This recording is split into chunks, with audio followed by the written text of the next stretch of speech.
Hello everyone, welcome again. I am Anuradha Kashyap, your biology mentor. Today in this video I'm going to share about the cell cycle and cell division. This is the lecture number 2. जो इसका first lecture है वो मैंने already upload कर दिया था. तो आज हम cell cycle and cell division के सेकंड चैप्टर के बारे में बात करेंगे.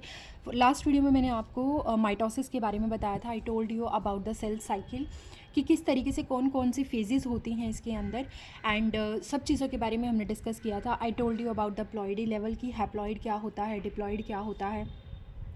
हैप्लॉइड में जो आपके क्रोमोसोम नंबर का सेट होता है वो सिंगल सेट होता है एंड जब आप उसकी कॉपी आ जाती है तो हम उसका डिप्लॉइड सेट बोलना शुरू कर देते हैं. इसके अलावा मैंने आपको बताया था कि जब कोई भी सेल होती है वो जब एंट्री करती है डिवीज़न के लिए आफ्टर द ग्रोथ, तो डिवीज़न के लिए जब वो एंट्री करती है तो वो कुछ फेजेस से निकलती है जिसमें एक फ़ेज़ आती है इंटरफेज़.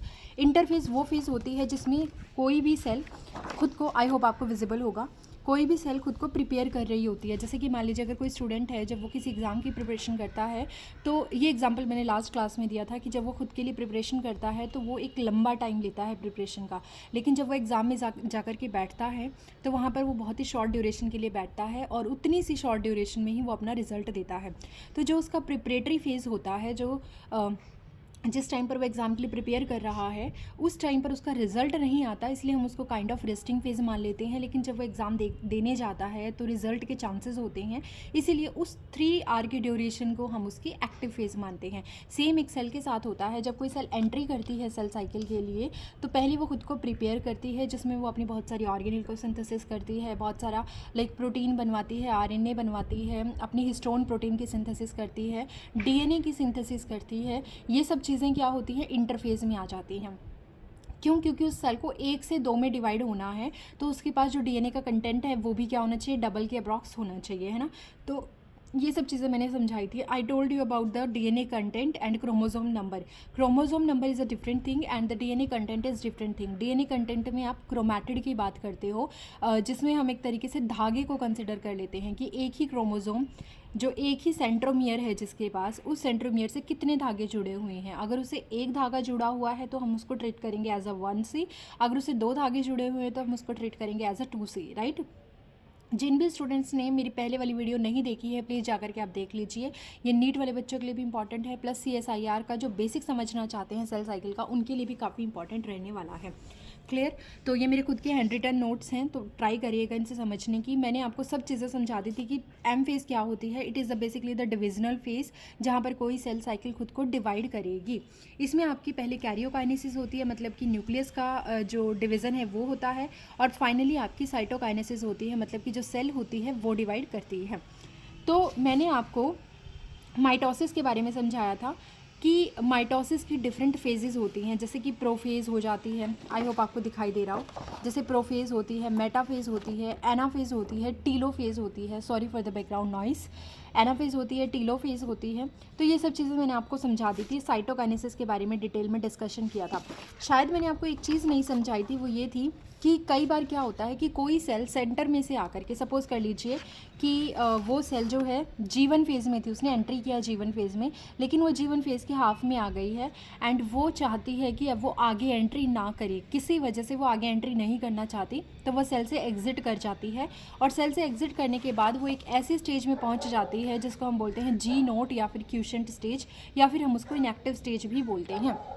ये वो स्टेज होती है जहाँ पर कोई भी सेल क्या करती है, डिवाइड नहीं करती है, यहाँ पे ग्रोथ नहीं होती है, और ये मेटाबॉलिकली एक्टिव सेल होती है. यहाँ पे दे विल नॉट प्रोलिफरेट और डिवाइड अनटिल और unless they are called to do so. मतलब जब तक उनको कहा नहीं जाएगा कि आप जाकर के डिवाइड कीजिए, वो डिवाइड नहीं करेंगी. फॉर एग्जांपल आपकी नर्व सेल्स और cardiac cell, these are the cells जो बिना कहने के कभी भी डिवाइड नहीं करती हैं.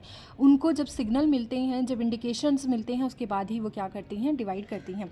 माइटोसिस की सिग्निफिकेंस मैंने आपको बताई थी कि रिपेयर की बात करनी हो, रीजनरेशन की बात करनी हो, हमें ग्रोथ या मेंटेनेंस ऑफ क्रोमोसोम नंबर की बात करनी हो, न्यूक्लियर साइटोप्लाज्मिक रेशियो अगर मेंटेन करना हो, या फिर एसेक्सुअल रिप्रोडक्शन में अगर आपको क्लोन का फॉर्मेशन करना हो, तब भी माइटोसिस रिस्पॉन्सिबल है.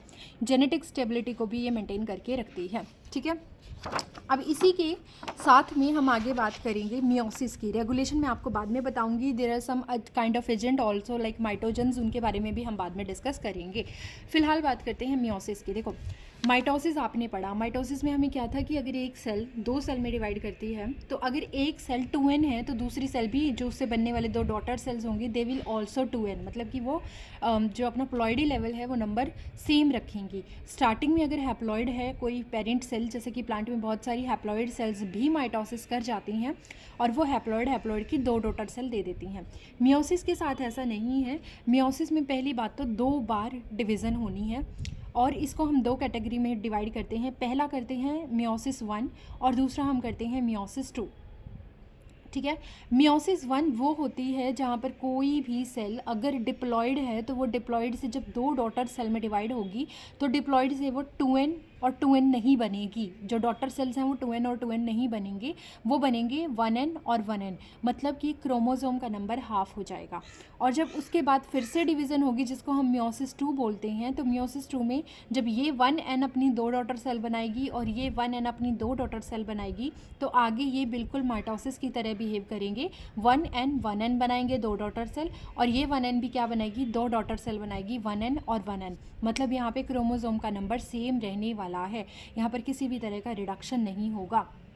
बट अगर ओवरऑल आपसे कोई पूछे कि मियोसिस कैसी डिवीज़न है तो your answer should be reductional division.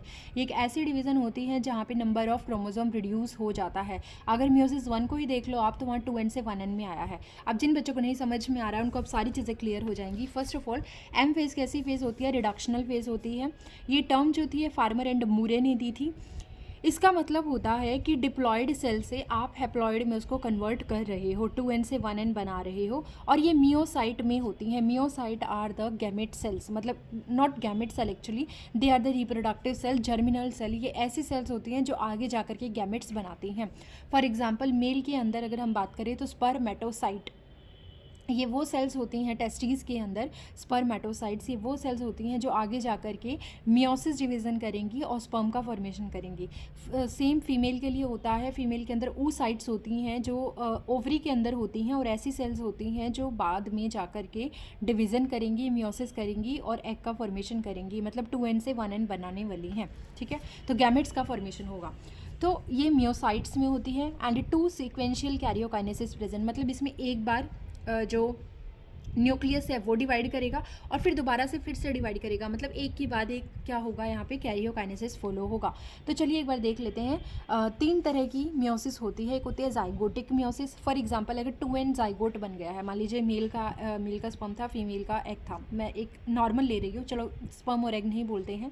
Mail का गैमेट है और फीमेल का गैमेट है, दोनों ने फर्टिलाइज़ किया तो 2n का फॉर्मेशन हुआ। अब 2n में अगर मियोसिस हो जाए तो जो डॉटर सेल होगी वो क्या बनेगी, 1n और 1n। इसको हम बोलते हैं जाइगोटिक मियोसिस, क्योंकि ये जाइगोट के अंदर हुई है। ऐसी आपको कहाँ मिलेगी, एल्गी और फंगस में मिलती है। एक होती है स्पोरिक मियोसिस। स्पोरिक मियोसिस वो होती है जो पोलन मदर सेल्स के अंदर मिलती है, यानी कि जो पोलन ग्रेन का फॉर्मेशन करेंगे, जो मेल गैमेटोफाइट होगा प्लांट्स के अंदर, उनका जो फॉर्मेशन करेंगी उनको हम बोलते हैं स्पोरिक मियोसिस। ये भी क्या होगी, 2n से 1n होने वाली है। ब्रायोफाइट्स में मिल जाएगी, टेरिडोफाइट्स में मिल जाएगी, जिम्नोस्पर्म प्लांट्स में मिल जाएगी, है ना। गैमेटिक मियोसिस की बात करें तो जितनी भी जर्मिनल सेल्स हैं, फॉर एग्जांपल जो गैमेट्स का फॉर्मेशन करने वाली हैं, जो स्पोर का फॉर्मेशन करने वाली हैं वो स्पोरिक मियोसिस हैं, जो गैमेट का फॉर्मेशन करने वाली हैं वो गैमेटिक मियोसिस है। जैसे कि एग के लिए जो गैमेटिक मियोसिस होने वाली है, जो जर्मिनल सेल्स में होगी, oocyte के अंदर होगी, और जो स्पर्मेटोसाइट के अंदर होगी स्पर्म के फॉर्मेशन के लिए, उसको भी हम गैमेटिक मियोसिस बोलेंगे। अब पूरा का पूरा साइकिल समझते हैं। जब मियोसिस की बात आती है तो मियोसिस में काइंड ऑफ माइटोसिस सारी चीज़ें रहने वाली हैं इंटरफेस में। उसके इंटरफेस में जो हमने माइटोसिस में इंटरफेस पढ़ा था उसमें हमने G1 पढ़ा था, S पढ़ा था, G2 पढ़ा था। तो ये तीनों चीज़ें सेम होंगी किसके अंदर, मियोसिस के अंदर। मियोसिस में G1 भी होगा, मियोसिस में S भी होगा, मियोसिस में G2 भी होगा, मतलब यहाँ तक लगभग सिमिलर होगा। G1 में क्या होगा, जब सेल एंट्री करेगी तो सेल ग्रो भी करेगी, आरएनए और प्रोटीन की सिंथेसिस होगी। There is a major checkpoint, यहाँ पर वही मेजर चेक पॉइंट है जो चेक करेगा कि किसी तरीके का कोई भी प्रॉब्लम तो नहीं हो गया है सेल के अंदर जब वो एस के अंदर एंट्री करेगी, यानी सिंथेसिस फेज़ के अंदर एंट्री करेगी। तो गैप 1 फेज़ सेम रहने वाली है। ये वेरिएबल होगी, जिसके अंदर G1 छोटी होगी वो सेल फ्रिक्वेंटली डिवाइड करेगी, और जिसके अंदर G1 बड़ी होगी, जिसका ड्यूरेशन बड़ा होगा, तो सेल को डिवाइड करने में टाइम लगेगा। ठीक, एस फेज़ की अगर हम बात करें तो एस वो फेज़ होती है जहाँ पर सिंथेसिस होती है डीएनए की, यानी कि डीएनए खुद को डुप्लीकेट करता है, रेप्लिकेशंस होता है, डीएनए का रेप्लिकेशन होता है।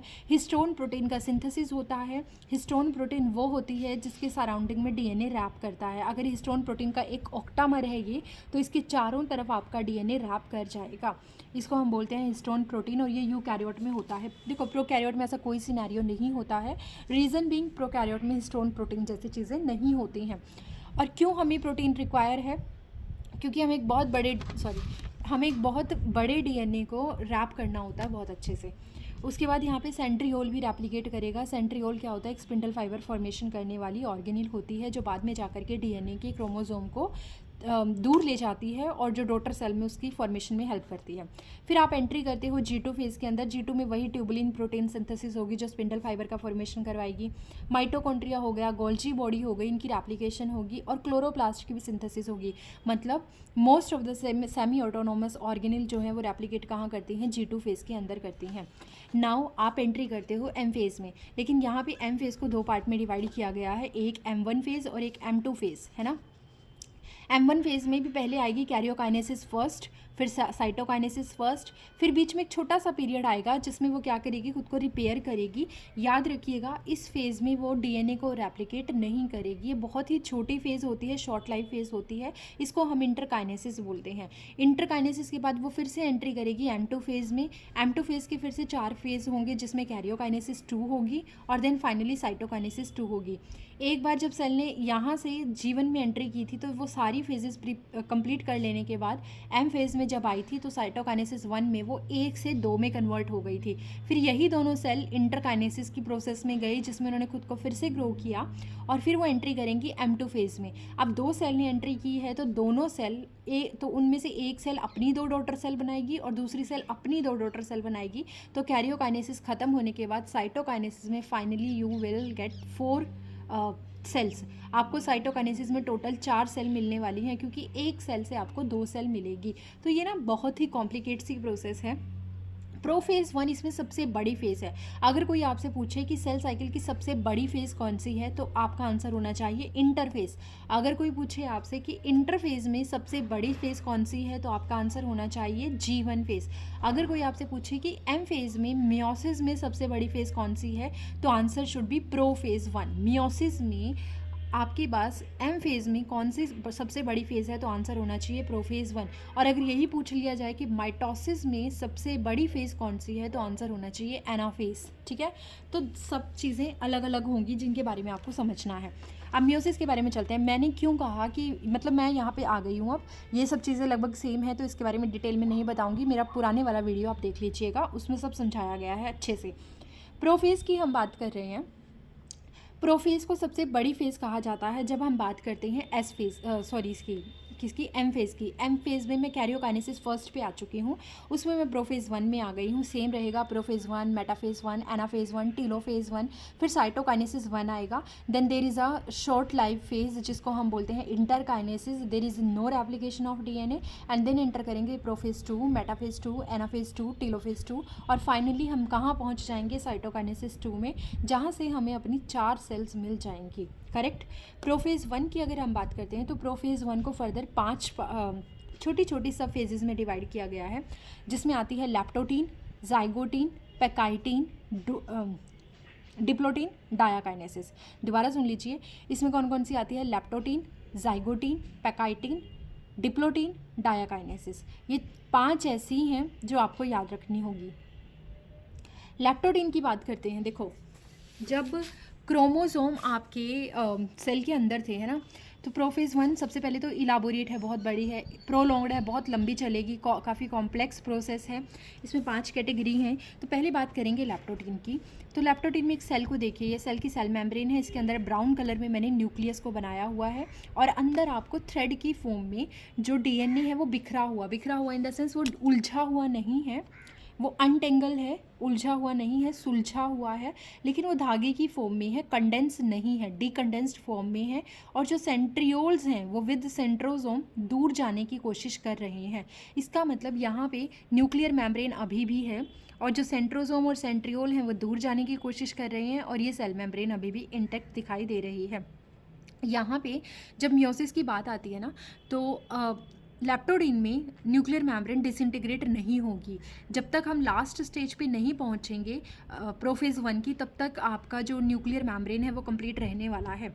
लेकिन आप यहाँ पे देखो सेंटर में ये क्या है, ये जो थ्रेड की फॉर्म में है इनको हम बोलते हैं क्रोमैटिन।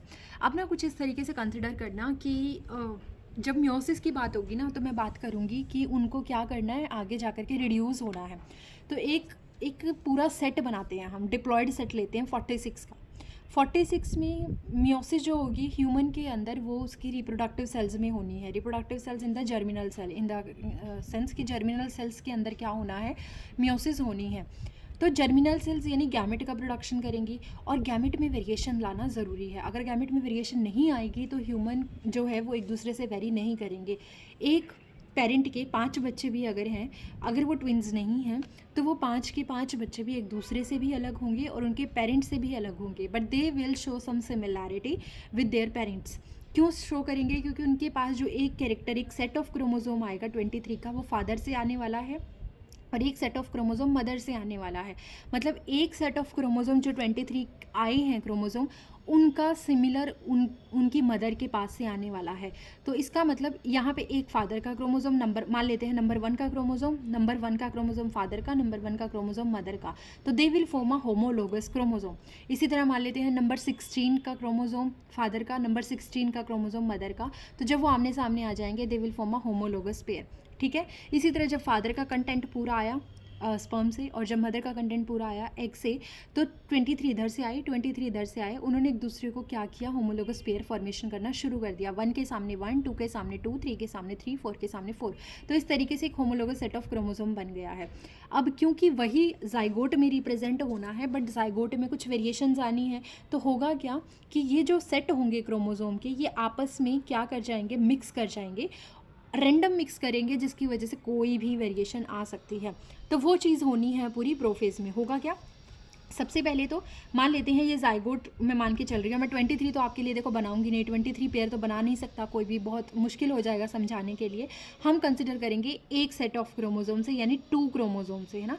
यानी हम बात करेंगे एक डिप्लॉयड सेल की, जिसमें 23 मदर के हैं, 23 फादर के हैं, but for the sake of simplicity हम क्या करने वाले हैं, एक एक क्रोमोसोम दोनों का रिप्रेजेंट करेंगे। एक मदर का होगा, एक फादर का होगा, और उस क्रोमोसोम नंबर को मैं 4 लेकर के चल रही हूँ कि क्रोमोसोम नंबर 4 है, 4 है क्रोमोसोम नंबर, 23 पेयर होंगे ना, उनमें से मैं क्रोमोसोम नंबर 4 का पेयर उठा रही हूँ। मान लेते हैं वो मदर के पास भी है, फादर के पास भी है, दोनों सामने आए और दोनों में क्या हो गई है, पेयरिंग हो गई है, एक होमोलोगस पेयरिंग हो गई है। लेकिन जब वो पास आए थे तो पेयरिंग होने से पहले वो एक स्टेज में आए, स्टार्टिंग की स्टेज में, जिनमें वो सब बिखरे हुए थे, मतलब बिखरे हुए तो नहीं थे, मतलब धागे की फॉर्म में थे, क्रोमैटिन की फॉर्म में थे। और हम बोल सकते हैं कि हर एक क्रोमोसोम के पास उसकी 2 क्रोमैटिड थी। 2 क्रोमैटिड का मतलब होता है एक ही सेंट्रोमियर से जुड़ी हुई 2 धागे थे। ठीक है, मदर के पास 2 धागे थे अपने क्रोमोसोम के, फादर के पास अपने 2 धागे थे क्रोमोसोम के, तो टोटल 4 सी थे, मतलब 4 डीएनए का कंटेंट जो था वो 4 था। प्लीज़ जिनको समझ नहीं आ रहा है, पहले मेरी वो फर्स्ट वीडियो देख करके आए, जिसका लिंक मैं डिस्क्रिप्शन में दे दूँगी। अदरवाइज़ आपको सेकंड लेक्चर नहीं समझ में आने वाला है, आई एम रिपीटिंग इट। अगर आपको समझना है तो प्लीज़ पहले वो वीडियो देख लीजिएगा।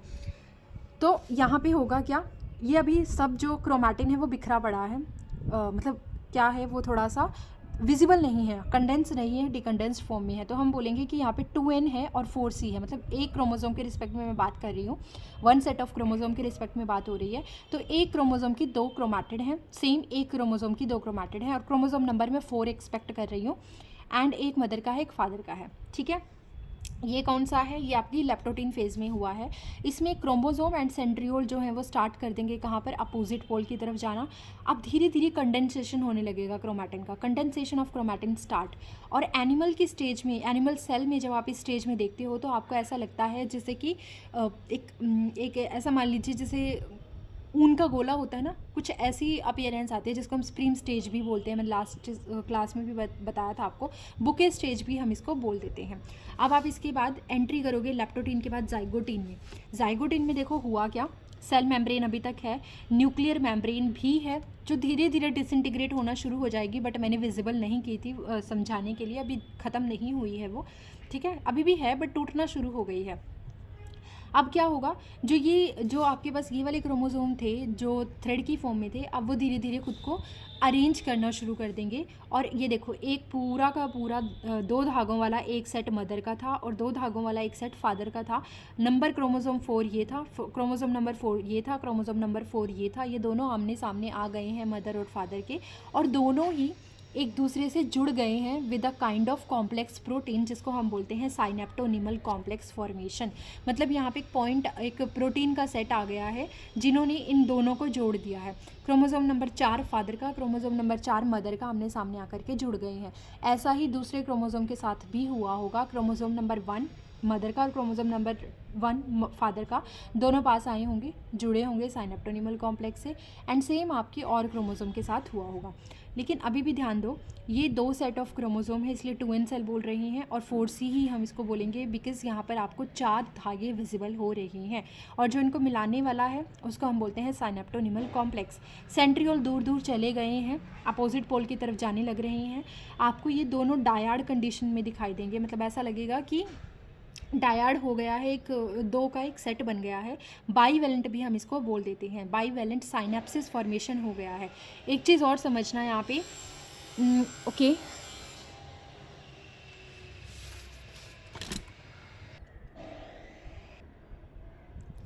तो यहाँ पे डायाड बन गया है, बाईवेलेंट क्रोमोसोम बन गया है, मदर और फादर के क्रोमोसोम आमने सामने आ गए हैं, साइनेप्टोनिमल कॉम्प्लेक्स का फॉर्मेशन हो गया है। Now you can see chromosomes are completely visible. Pairing of homologous chromosome हो गया है, जिसको हम क्या बोलते हैं, साइनेप्सिस बोलते हैं। ठीक है, आफ्टर साइनेप्सिस क्या होगा, कॉम्प्लेक्स की स्ट्रक्चर को हम बाईवेलेंट बोलना शुरू कर देंगे कि अब जो है आपके 2 क्रोमोसोम आमने सामने आ गए हैं, मदर और फादर के, सेम होमोलोगस पेयर बन गया है, इसको हम बाईवेलेंट बोलते हैं। अभी भी क्रोमोसोम जो है वो 2n है, और 4c हम इसको बोलेंगे क्योंकि 4 क्रोमैटिड आपको विजिबल हो रही हैं। अब जाइगोटिन के बाद हम एंट्री करेंगे पैकाइटिन स्टेज में। पैकाइटिन देखो, पैकाइटिन स्टेज में क्या होगा, 2 रेड कलर के आपको दिखाई दे रहे हैं थ्रेड, और 2 ब्लू कलर के आपको थ्रेड दिखाई दे रहे हैं। जो ये साइनेप्टोनिमल कॉम्प्लेक्स था, ये साइनेप्टोनिमल कॉम्प्लेक्स क्या होगा, धीरे धीरे डिसॉल्व होना शुरू हो जाएगा। दोनों रेड वाली आपस में सिस्टर क्रोमैटिड होंगी, दोनों ब्लू वाली आपस में सिस्टर क्रोमैटिड होंगी, जिनको मैंने नंबरिंग किया है 1 2 3 4। 1 और 2 सिस्टर क्रोमैटिड हैं, 3 और 4 सिस्टर क्रोमैटिड हैं। बट अगर हम कॉम्बिनेशन बनाते हैं तो 1 और 3, 1 और 4, 2 और 3 और 2 और 4, ये क्या है, नॉन सिस्टर क्रोमैटिड रहने वाली हैं। ठीक है, तो पैकाइटिन स्टेज में अब क्या होगा, ये जो आपकी क्रोमोसोम हैं मदर और फादर का, इनकी जो नॉन सिस्टर क्रोमैटिड है उनमें रेंडमली क्या होगा, एक्सचेंज होगा ऑफ द जेनेटिक मटेरियल।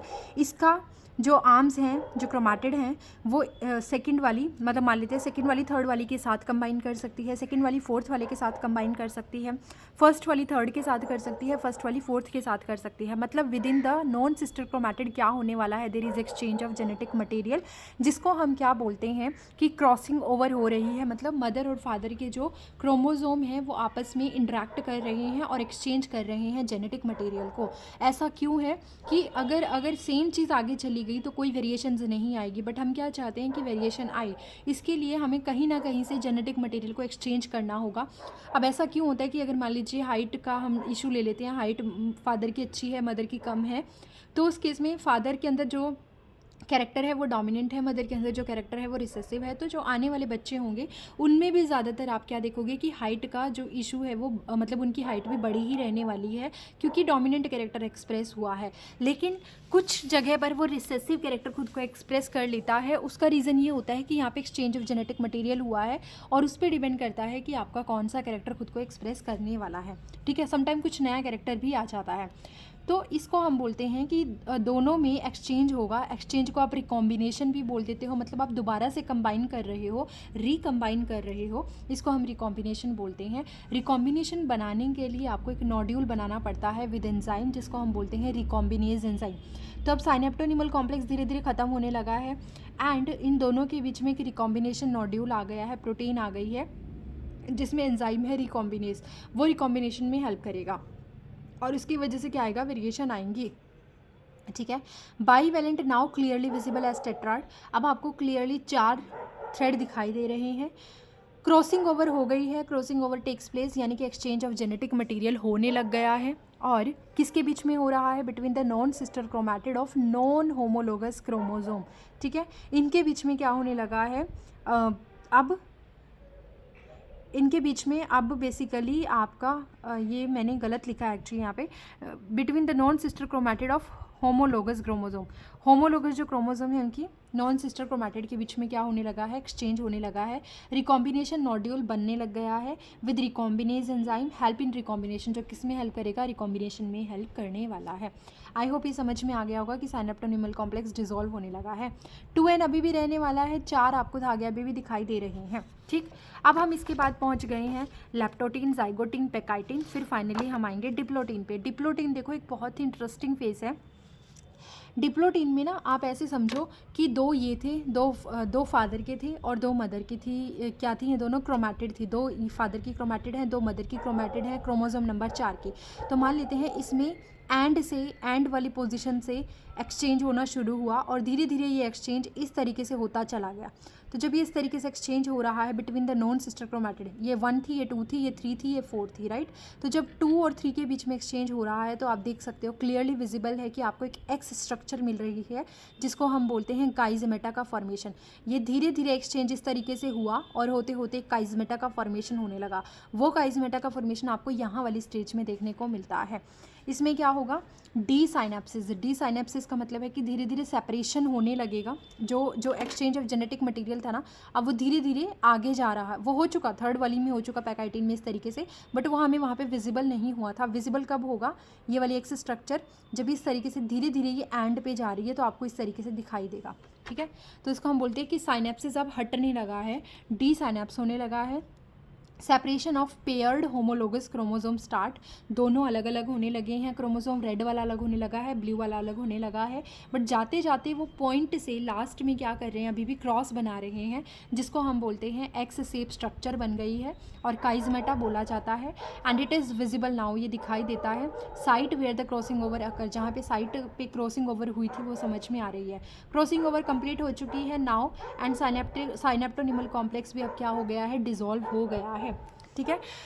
कुछ ऑर्गेनिज्म ऐसे होते हैं जिनके अंदर ये जो स्टेज होती है बहुत लंबे टाइम तक अरेस्ट हो जाती है। जैसे कि फीमेल के अंदर जो oocyte होता है, सेकेंडरी oocyte, वो बचपन से लेकर के ओवरी में जब वो फॉर्म हुआ था तब से लेकर के जब तक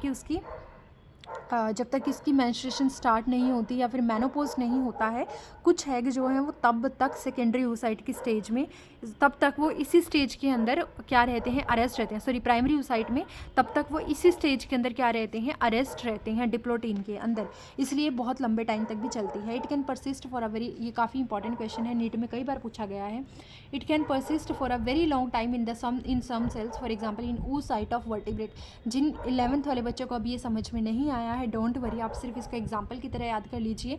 12th क्लास में ह्यूमन रिप्रोडक्शन चैप्टर में आपको ये बहुत ही अच्छे तरीके से समझाया जाता है, ठीक है।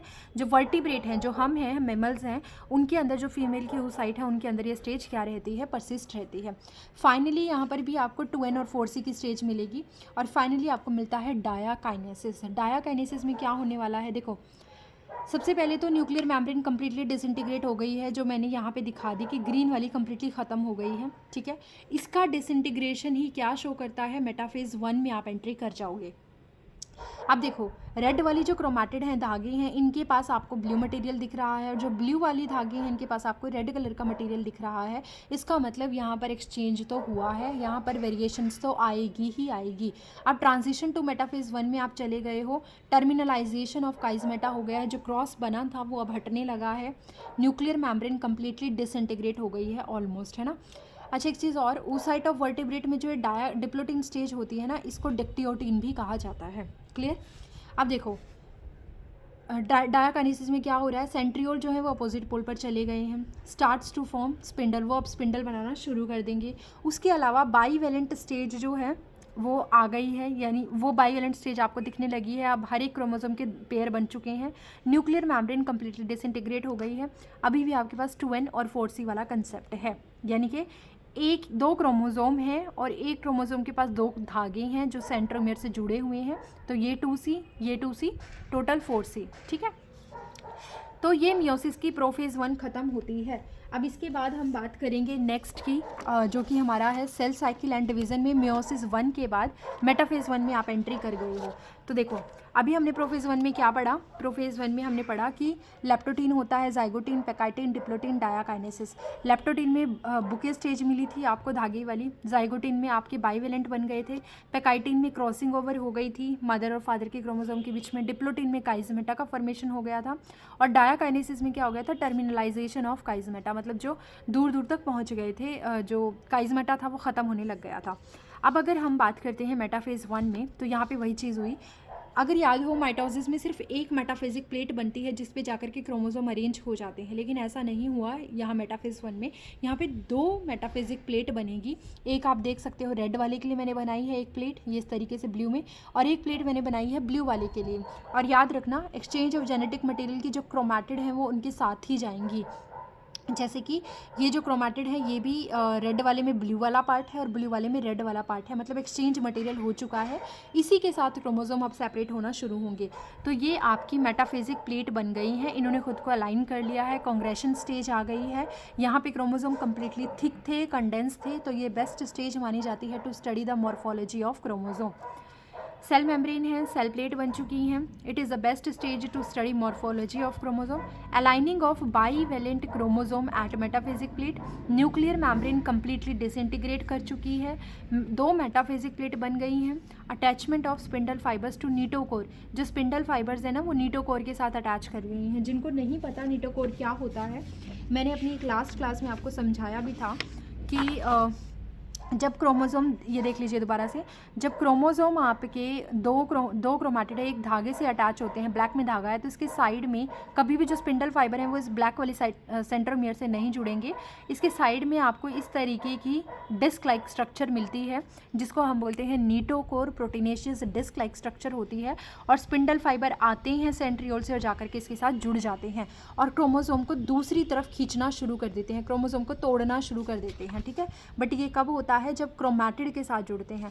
लेकिन यहाँ पर क्या हुआ है, बहुत सारे स्पिंडल एक क्रोमोसोम के साथ जुड़े हैं और इधर से बहुत सारे स्पिंडल दूसरे क्रोमोसोम के साथ जुड़े हैं। तो जब अगर ये एक दूसरे को खींचेंगे भी तो ये पूरे के पूरे क्रोमोसोम को खींचेंगे, ना कि क्रोमैटिड को खींचेंगे, ये बात याद रखना।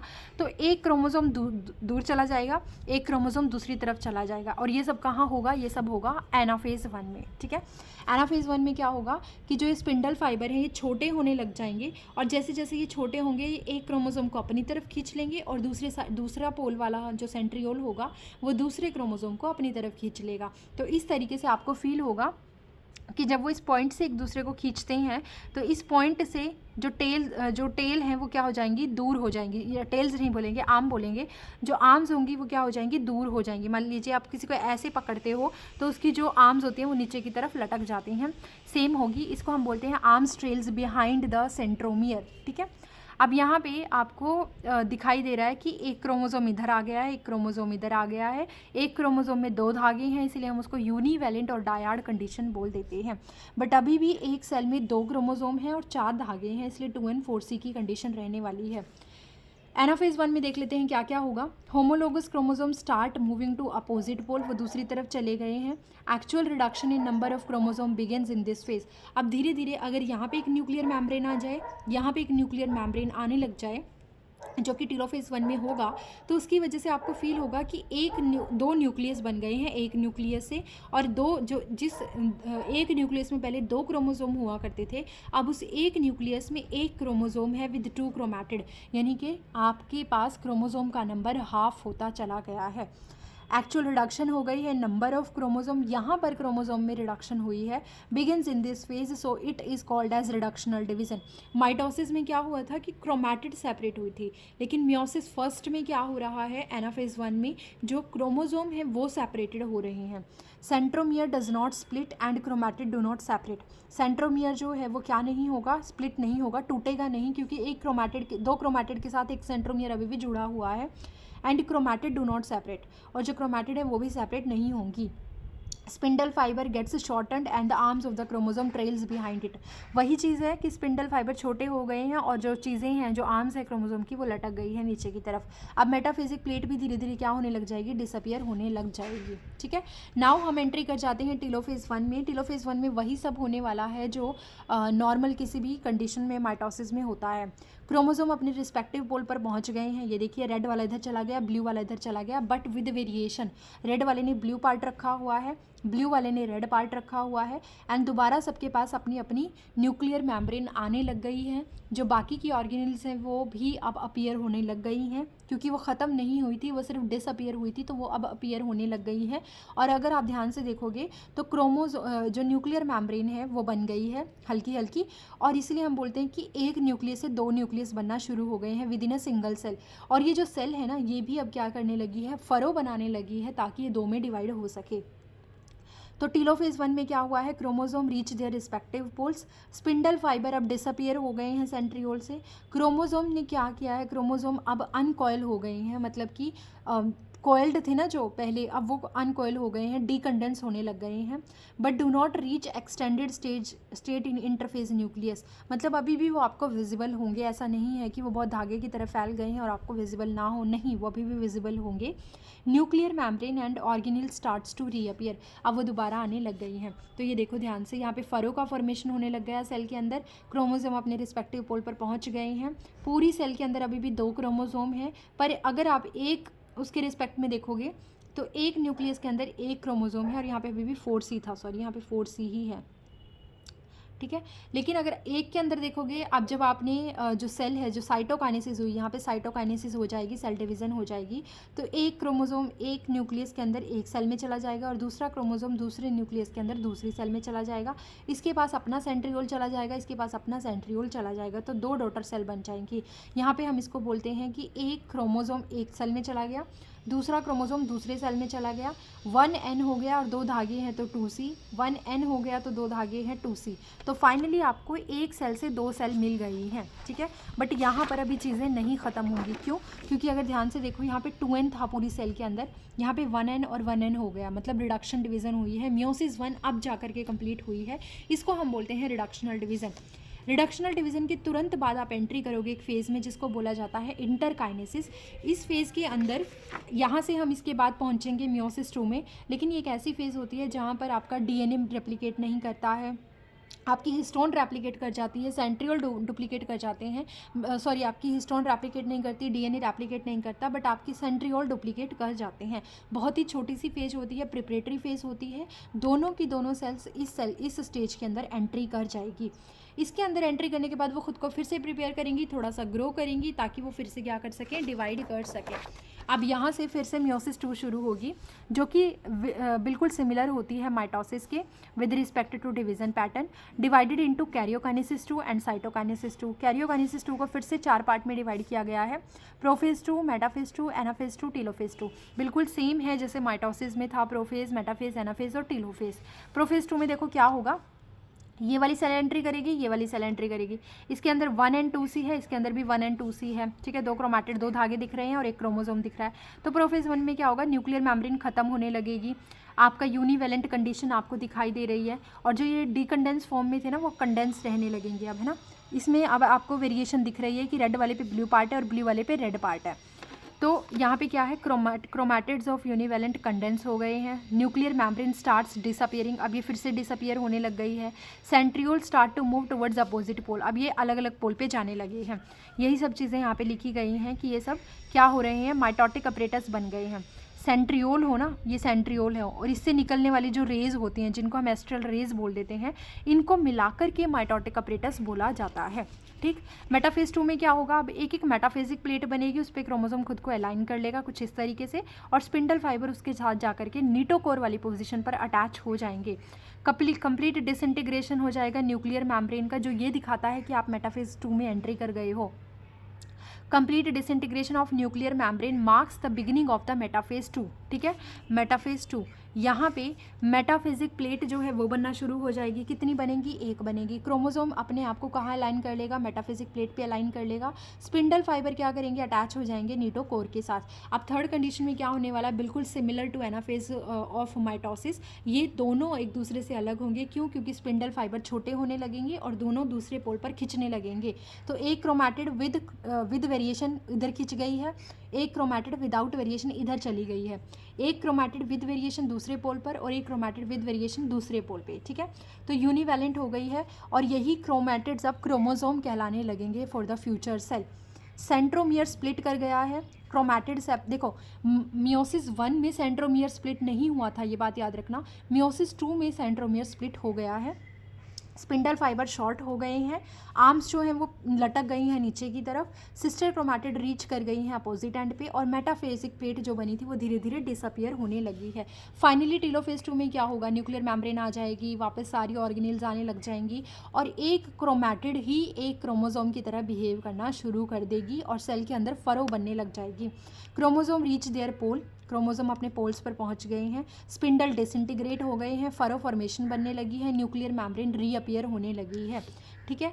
फाइनली आपकी जो फरो है ये अंदर की तरफ सेंट्रीपिटल, एनिमल सेल के अंदर सेंट्रीपिटल और प्लांट सेल के अंदर सेंट्रीफ्यूगल है ना, तो वो क्या करेगी? फरो फॉर्मेशन होगी, डीप हो जाएगी, साइटोकाइनेसिस होगी, सेल की डिवीजन होगी।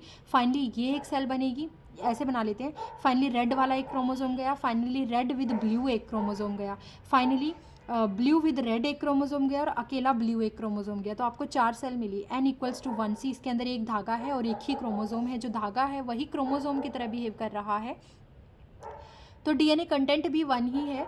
तो 1n=1c, 1n और 1c, 1n और 1c, यहाँ पे भी 1n 1c, 1n 1c। तो आपको 4 डॉटर सेल मिली है। ये बहुत ही ग्रेट एग्जाम्पल इस तरीके से दिखाया गया है।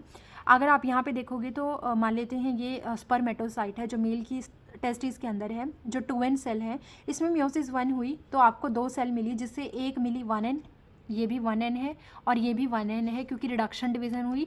और फिर इसने आगे 2 बार इसने डिवाइड किया, इसने भी डिवाइड किया, मियोसिस 2 हम इसको बोलते हैं इक्वेशनल डिवीजन। इससे आपको एक n मिला, n 4 सेल मिलते हैं टोटल, 4 स्पर्मेटिड्स मिलते हैं आपको। इस तरीके से आपके गैमेट का फॉर्मेशन होता है, ठीक है। अब प्लांट में क्या होगा? देखो प्लांट में जो होती है ना एमाइटोसिस होती है, मतलब प्लांट के अंदर सेंट्रियोल नहीं होते, वहाँ पर माइक्रोट्यूबुलर ऑर्गेनाइजिंग सेंटर होता है जिसको हम MTOC बोलते हैं और वो डिवीज़न में हेल्प करता है। वहाँ पे कोई माइटोसिस नहीं होती, कुछ बैक्टीरिया के अंदर भी माइटोसिस नहीं होती है, वहाँ पे एमाइटोसिस होती है बैक्टीरिया के अंदर। वहाँ पे स्पिंडल फाइबर नहीं बनते, वहाँ पे क्रोमोसोम की कोई कंडीशन नहीं होती है, वहाँ पे डीएनए रेप्लिकेशन होता है जस्ट डिवीज़न से पहले, मतलब डिवीज़न से पहले ही डीएनए रेप्लिकेट कर जाता है, जो मीजोसोम के साथ, जो मीजोसोम होता है वो डीएनए रेप्लिकेशन में हेल्प करता है वहाँ पे। क्लियर? अब थोड़ी सी मियोसिस की सिग्निफिकेंस अगर हम पढ़ लें तो गैमेट का बनाना, गैमेट बन जाते हैं इसकी वजह से, 2n से 1n वाले गैमेट बनते हैं। साथ ही वेरिएशंस आती हैं, मदर और फादर का कॉम्बिनेशन होता है पैकाइटिन स्टेज में, जिसकी वजह से वेरिएशंस आती हैं और क्रोमोसोम नंबर भी मेंटेन होते हैं, which is paradox of meiosis. कहने का मतलब है कि पैराडॉक्सिकली एक वर्ड लिखा गया है NCERT में जिसका एक साफ सा मतलब है कि हमें पता है वो चीज़ होगी और एक्चुअल में वो चीज़ हो रही है, बट फिर भी हम उसको ना मान करके सीधा बोल रहे हैं कि ऐसा नहीं हो रहा। कहने का मतलब हमें पता है कि 2n से 1n बना और फिर 1n से 1n बना, है ना। हमें पता है कि मियोसिस 1 में रिडक्शनल डिवीज़न हुई और उसके बाद जाकर के आपके 1n से 1n बने हैं, बट स्टिल हम ये बोल रहे हैं कि जो क्रोमोसोम का नंबर है वो मेंटेन रहा है। मतलब 2n से 1n होने के बावजूद हम ये बोल रहे हैं कि क्रोमोसोम का नंबर मेंटेन रहा है। मेंटेन रहने का मतलब होता है कि जितना शुरू में था उतना ही लास्ट में रहे, बट वो हमें पता है कि रिडक्शन के बाद 2n से 1n हुआ और फिर 1n से 1n हुआ, लेकिन फिर भी हम ये एज्यूम कर रहे हैं कि जो था शुरू में वही माना जा रहा है। इसका मतलब इसको हम पैराडॉक्सिकल कंडीशन बोलते हैं। क्लियर? ये तो थी सिग्निफिकेंस ऑफ मियोसिस। अब थोड़ी सी और चीज़ें डिस्कस करते हैं कि माइटोसिस और मियोसिस में क्या फ़र्क होता है। इसका एक मैंने आपको लास्ट क्लास में भी आई थिंक समझाया था। हाँ, यहाँ पे देख लेते हैं माइटोसिस और मियोसिस में क्या फ़र्क है। पहले यहाँ से देखते हैं कि सेल जो है वो डिवाइड करती है माइटोसिस के अंदर एक बार, क्योंकि इसमें माइटोसिस 1 माइटोसिस 2 जैसा कुछ नहीं होता, लेकिन मियोसिस में 2 बार डिवाइड करती है। माइटोसिस के अंदर जो माइटोसिस है वो सिर्फ सोमैटिक सेल में मिलेगी और ये जर्म सेल्स में मिलेगी, यानी जो गैमेट बनवाती हैं। इसमें डीएनए रेप्लिकेशन एक ही बार होगा, इसमें भी डीएनए रेप्लिकेशन सिर्फ एक ही बार होगा, इंटरकाइनेसिस में नहीं होगा। यहाँ पे प्रोफेज छोटी थी, यहाँ पे प्रोफेज बहुत बड़ी थी। लैप्टोटीन, जाइगोटीन, पैकाइटिन, डिप्लोटीन, डायाकाइनेसिस कितनी बड़ी थी। यहाँ पे कोई साइनेप्स नहीं बना था, होमोलोगस पेयर का मदर और फादर वाले क्रोमोसोम पास में नहीं आए थे, साइनेप्टोनिमल कॉम्प्लेक्स नहीं बना था, बट यहाँ पर बनेगा। यहाँ पे क्रॉसिंग ओवर भी नहीं हुई थी, जिसकी वजह से नो वेरिएशन, बट यहाँ पर क्रॉसिंग ओवर थी। यहाँ पे काइजमेटा भी नहीं बना था, वो एक्स शेप स्ट्रक्चर नहीं बनी थी, यहाँ पे बनेगा। यहाँ पे इक्वेशनल डिवीज़न थी, यहाँ पे रिडक्शनल डिवीज़न थी। यहाँ पे वेरिएशंस नहीं थी, यहाँ पर वेरिएशंस थी। यहाँ पर मल्टीप्लिकेशन ऑफ सेल के लिए रिस्पॉन्सिबल है। आप 2n से 2n 2n 2n बनाते जाओ, यहाँ पे 2n से 1n बनाना पड़ेगा। यहाँ पर आपको हीलिंग और रिपेयर के लिए यूज़ की जाती है, ये गैमेट फॉर्मेशन के लिए, क्रोमोसोम नंबर मेंटेन रखने के लिए की जाती है। उसके अलावा यहाँ पे जो प्लांट है उसमें n और 2n दोनों में माइटोसिस चलती है, और माइटोसिस जो चलती है एनिमल के अंदर वो 2n में चलती है। यहाँ पे जर्मिनल सेल में मियोसिस चलती है। कैरियोकाइनेसिस 1 टाइम होता है, कैरियोकाइनेसिस 2 बार होता है। प्रोफेज सिंपल है, प्रोफेज कॉम्प्लेक्स है। क्रॉसिंग ओवर ये सब मैंने वापस लिख दिया है, ये सब वहाँ पर था, ठीक है, आपने देखा भी था। एनाफेज में यहाँ पे सेंट्रोमियर स्प्लिट करता है, यहाँ पर क्रोमोसोम पूरे ही स्प्लिट कर जाते हैं, जिसकी वजह से हाफ नंबर हो जाता है। ठीक, अब मैंने एक बात कही थी कि रेगुलेशन की भी थोड़ी सी हम बात करेंगे कि रेगुलेशन ऑफ सेल साइकिल कैसे होगा। देखो, कोई भी चीज़ जब एक जगह से दूसरी जगह जाती है तो आपको ध्यान रखना चाहिए कि उसको अच्छे से भेजो आगे, है ना, उसमें कोई प्रॉब्लम नहीं होनी चाहिए। तो जब G1 से S में एंट्री करोगे आप, तो G1 और S के बीच में एक पॉइंट आएगा जिसको बोलते हो G1 साइक्लिन। G1 और G1S का बीच का एक पॉइंट है जहाँ पे आपको चेक पॉइंट बोला जाता है, मेजर चेक पॉइंट है। यहाँ पे कुछ प्रोटीन इन्वॉल्व है, not in your syllabus, but मैं CSIR वालों के लिए थोड़ा सा बता देती हूँ। यहाँ पे G1 cyclin plus cyclin dependent kinase जैसे कुछ प्रोटीन आएंगे, वो चेक करेंगे कि सेल में जो ग्रोथ फैक्टर है वो कम्प्लीटली बने हैं, न्यूट्रिएंट हैं, सेल का साइज सही है, DNA कोई डैमेज तो नहीं है, वो सब चेक करेंगे। उसके बाद वो S फेज़ में भेजेंगे, फिर वहाँ से G2 फेज़ में भेजेंगे, और फिर G2 से M फेज़ में जाएगा। G2 से M पे फिर से एक और चेक पॉइंट आता है जिसको बोला जाता है माइनर चेक पॉइंट। यहाँ पे M साइक्लिन आती है और साइक्लिन डिपेंडेंट काइनेज आता है। यहाँ पर G1 साइक्लिन थी, यहाँ M साइक्लिन आती है। ये क्या करेगी, सेल के साइज़ को मेजर करेगी, DNA डैमेज को देखेगी, DNA रेप्लिकेशन को देखेगी। सेम चीज़ कि आप अभी भी निकल जाओ बाहर, अगर आप प्रॉपर नहीं हो, आप ठीक नहीं हो, ठीक है।